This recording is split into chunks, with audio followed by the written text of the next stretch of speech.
पटौदी में हाथरस की बेटी के लिए इंसाफ के लिए उठी आवाज। देखिए हमारी इस खास रिपोर्ट में। हम भारत देश की बेटी होने के नाते गर्व करते हैं अपने। हाथरस में हुआ है बहन मनीषा के साथ।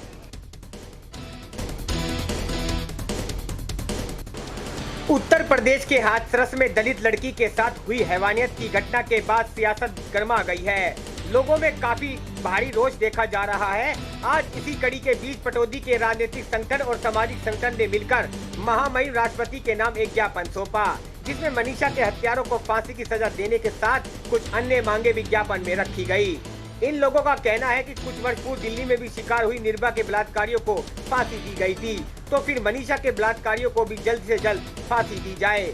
हाथरस की पुलिस अधीक्षक व डीएम की भूमिका की जांच होनी चाहिए। मनीषा के परिवार को हाथरस शहर में बसाया जाए और सुरक्षा भी प्रदान की जाए। मनीषा के परिवार को 1 करोड़ की आर्थिक मदद अलग से की जाए। मनीषा केस की जांच SIT से ना करवाकर सुप्रीम कोर्ट के जज से करवाई जाए और हाथरस के पूरे थाने को निलंबित किया जाए।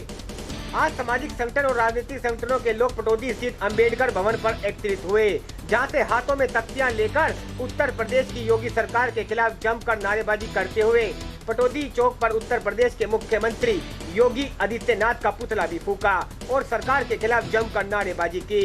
उसके बाद वहां से चलकर SDM कार्यालय में पहुंचे, जहां उन्होंने पटौदी SDM के माध्यम से महामहिम राष्ट्रपति को ज्ञापन सौंपा। देखिए, आज ये जो मामला हुआ है, पूरा देश, भारत देश किस तरीके से एक जहां हम भारत देश की बेटी होने के नाते गर्व करते हैं अपने आप पर। और जब मोदी सरकार आई थी तब ये कह के आई थी बेटी बचाओ बेटी पढ़ाओ का नारा लेके आई थी। अब बेटियों ने भी तो वोट दिया होगा उन लोगों को, लेकिन आज हालात विपरीत हो रहे हैं। बेटियां हम पढ़ा रहे हैं लेकिन बचा तो नहीं पा रही वो सरकार बेटियों को। किस तरीके से आप सभी जानते हैं कि हाथरस में जो एक जघन्य अपराध हुआ है, पूरा देश व्याकुल है। एक इस तरीके का जघन्य अपराध जिसकी कल्पना भी नहीं की जा सकती। देखिए किस तरीके से उसको दरिंदों ने बलात्कार किया है। और मैं तो यहाँ तक भी कहूँगी, इसको रेप एक बार नहीं 2 बार हुआ। एक तो उन लड़कों ने हत्यारों ने, हैवानों ने किया, दूसरी बार प्रशासन ने किया, जो कि हमारे हिंदू धर्म में एक मान्यता है कि सूर्यास्त होने के बाद दाह संस्कार नहीं किया जाता। ये योगी सरकार ऐसी निकम्मी सरकार है जो दर्द को, माँ की बेटी को दर्द को नहीं समझती, हिंदू परंपरा को भी नहीं जानता, जो कि रात को 2:30 बजे उसका दाह संस्कार किया जाता है बगैर परिवार की मौजूदगी में। या तो हम हिंदू नहीं है इस तरीके से। तो यही कहना चाहूंगी कि इस तरीके जो जघन्य अपराध हुआ है बहुत ही, जितना निंदा की जाए उतनी कम है। और ये जो सरकार अपने आप को राम राज्य लाने की कहती है, तो मैं देखिए ऐसा राम राज्य पर थू है, योगी सरकार पर थू है जो इस तरीके की बेटियों के साथ इस व्यवहार करती है। दूसरी बात, अगर इसी तरीके से जानवर यानी गाय की अगर हत्या हो जाती है तो पूरे शहरों में बवाल मचा दिया जाता है, लेकिन लड़की की एक बेटी की एक इस तरीके से जघन्य अपराध करती है तो सरकार मौन है। इतने दिन 14 दिनों से मोदी सरकार चुप बैठी थी और कल से ट्वीट पे यूँ कह रहे हैं कि भी मैं कोशिश कर रहा हूँ, मैंने वो कर दिया, मैंने ये कर दिया। बहुत गलत है। जो मोदी सरकार कभी भी बेटियों की नहीं सोच सकती।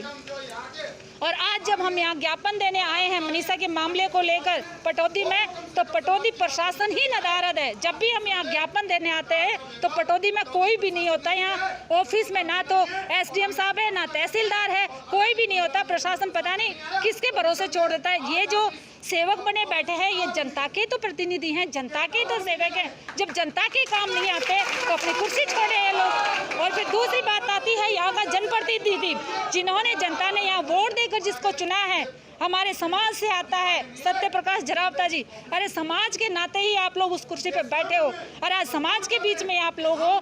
एक राजनीति के प्रतिनिधि बन के मत रहिए, क्योंकि राजनीति सिर्फ 2 दिन की है। आना तो समाज के बीच में है, भाईचारे के बीच में। कल ना बेटी आपकी भी हो सकती है। ये BJP सरकार किसी की तरफ नहीं देखती, किसी की भी बेटी हो सकती है। तो जितने भी घरों में है बाहर निकलो और जंग लड़ो इन बेईमान। उत्तर प्रदेश के हाथरस में जो बहन मनीषा के साथ बहुत ही दुर्दांत घटना हुई है, जिस प्रकार से सामूहिक बलात्कार हुआ और साक्ष्य को छिपाने के लिए, मिटाने के लिए उस बच्ची की जीभ काटी गई, उसकी रीढ़ की हड्डी तोड़ी गई, उसकी गर्दन तोड़ी गई और मौत से जूझते हुए अंततः वो 15 दिन बाद मौत को प्राप्त होगी। और इसमें उत्तर प्रदेश शासन ने जिस प्रकार की लापरवाही दिखाई, 13-14 दिन तक उसको जो इलाज नहीं मिला, और एक तरफ तो निर्भया का विषय आपको पता होगा, उसको सिंगापुर के अस्पताल में भेजा जाता है। हाथरस से दिल्ली की दूरी कितनी है आपको पता होगा, 2 घंटे का भी रास्ता नहीं है। जिस प्रकार से उसको चिकित्सा सुविधाओं से महरूम किया गया, निसंदेह भारतीय लोकतंत्र में इससे बुरा उदाहरण, इससे बुरी बात नहीं हो सकती। और इससे भी ज़्यादा उसका तो उसकी मौत के बाद भी बलात्कार हुआ।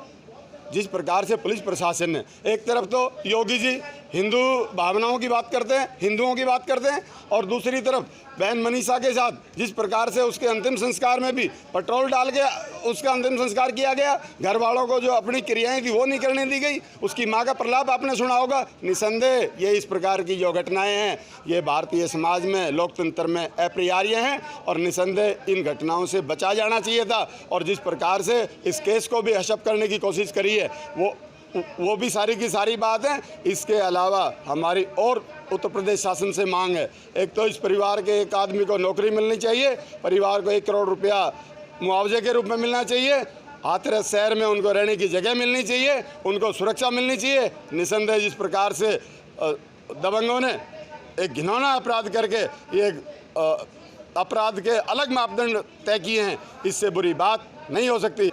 हाथरस में हुआ है बहन मनीषा के साथ। ये कोई गांव बच रहा होगा जहाँ पर ये अत्याचार नहीं हो रहा है, चाहे हरियाणा हो, चाहे यूपी हो, चाहे राजस्थान हो। ये पूरे देश में इस तरह का जो है बहुत बुरा दलितों के साथ एक षड्यंत्र रचा जा रहा है। मैं तो षड्यंत्र ही कहूँगा इनको, क्योंकि इन्हीं की बहन बेटियों को क्यों टारगेट बनाया जा रहा है? क्योंकि ये कमज़ोर बिरादरी है, इनके पास किसी तरह का संसाधन की कमी लगा लो या कैसे भी लगा लो। और सबसे बड़ी बात यह है कि सरकार इनके साथ है ही नहीं, खाली वोट मांगने के लिए सरकार इनके साथ आती है, बाकी उन्हें कोई मतलब नहीं कि किसकी बहन बेटी के लिए क्या हो रहा है। आज मोदी कह रहा है कि मैं 25 लाख रुपए दूंगा, मैं फलाना दूंगा। वो 14 दिन से मोदी कहाँ पे सोया हुआ था? हर राज्य का यही हाल है। और हमारी जो दलितों की बहन बेटी है वो एक डर की ज़िंदगी जी रही है कि कहीं ना कहीं पर आए दिन उनकी गैल ऐसे ही अत्याचार होते रहते हैं। 10 दिन में कम से कम नहीं तो 10 ऐसे केस आ जाते हैं कि किसी की गैल बलात्कार हो रहा है, किसी की गैल छेड़खानी हुई है। अब आपकी मांग क्या है? हमारी मांग है जी कि बहन जी के जिसने हत्या की है, जिन्हें बलात्कार किया है, उनको फांसी दी जाए, क्योंकि निर्भया को फांसी दी गई थी। ये एक दलित की बेटी है, तो इसलिए इनको सज़ा नहीं चाहिए, हमें दोषियों को हमें फांसी चाहिए। आज जो हम ज्ञापन लेकर आए हैं वो जो हाथरस में बहन मनीषा के साथ जो बलात्कार हुआ है, उसके बाद पुलिस प्रशासन द्वारा जिस तरह की अनदेखी की गई है, और योगी सरकार जो अपने आप को राम राज्य की सरकार बोलती है और जो नारा देती है बेटी बचाओ बेटी पढ़ाओ का नारा देती है, उसने आज तक भी हाथरस के परिवार के जो वाल्मीकि समाज के जो पीड़ित परिवार है उनसे ना कोई बात की है और ना कोई सुरक्षा मुहैया करे। यहाँ तक कि अपराधियों के लिए खिलाफ भी आज तक सख्त कार्रवाई नहीं की गई है। और यहाँ तक कि हाथरस पुलिस तो ये भी कह रही है कि रेप हुआ ही नहीं, कोई घटना ही नहीं हुई, उनका ये मानना है। और जिस तरह से 29 तारीख को बहन मनीषा की मृत्यु हो गई, उसके बाद भी उनकी उनके दाग लगाया गया बिना परिवार की सहमति के। परिवार रोता रहा, बिलखता रहा और ये कहता रहा कि हमें अपनी बेटी से मिलाओ, हम जो उसका हिंदू रीति रिवाज के साथ उसका दाह संस्कार करेंगे। ऐसा कुछ नहीं किया। पुलिस प्रशासन ने पूरी ज़बरदस्ती के साथ और पूरे बल थल के साथ ये उनको दाह संस्कार लगा दिया। इसका पूरा दलित समाज विरोध करता है और दलित समाज ये अनुरोध करता है सरकार से कि बेटी के साथ न्याय करा जाए, उनके खिलाफ जो दोषी हैं उनके खिलाफ कड़ी से कड़ी कार्रवाई करी जाए और इसकी जांच सुप्रीम कोर्ट के जज से कराई जाए।